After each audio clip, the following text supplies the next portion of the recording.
मुझे जब जब पार्लियामेंट में बोलने का मौका मिलता है मैं जनता के मुद्दे उठाता हूं और शायद ऐसे टॉपिक्स उठाता हूं जिसे आमतौर पर संसद में नहीं उठाया जाता है।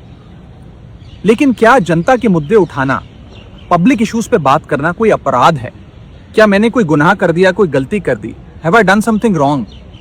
ये सवाल आज मैं इसलिए पूछ रहा हूं क्योंकि आम आदमी पार्टी ने राज्यसभा सेक्रेटेरिएट को ये कहा है कि राघव चड्ढा के पार्लियामेंट में बोलने पर रोक लगा दी जाए। जी हां, आम आदमी पार्टी ने पार्लियामेंट को यह सूचित किया है कि राघव चड्ढा को पार्लियामेंट में बोलने का मौका ना दिया जाए। अब भला कोई मेरे बोलने पर रोक क्यों लगाना चाहेगा? मैं तो जब बात करता हूं देश के आम आदमी की बात करता हूं।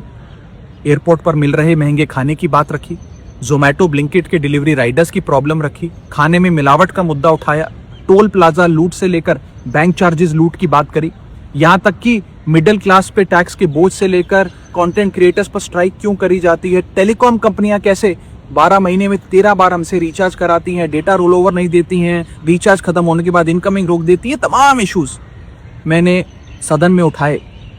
और ये मुद्दे उठाने के बाद देश के आम आदमी का तो फायदा हुआ, लेकिन इससे आम आदमी पार्टी का क्या नुकसान हुआ?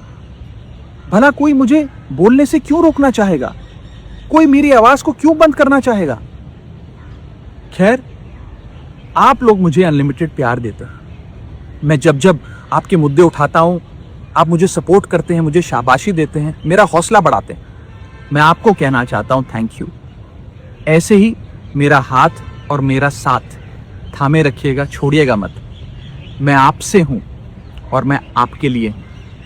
और जिन लोगों ने आज पार्लियामेंट में मेरे बोलने का अधिकार मुझसे छीन लिया, मुझे खामोश कर दिया, मैं उन्हें भी कुछ कहना चाहता हूं। मेरी खामोशी को मेरी हार मत समझ लेना। मेरी खामोशी को मेरी हार मत समझ लेना। मैं वो दरिया हूं जो वक्त आने पर सैलाब बनता है। जय हिंद।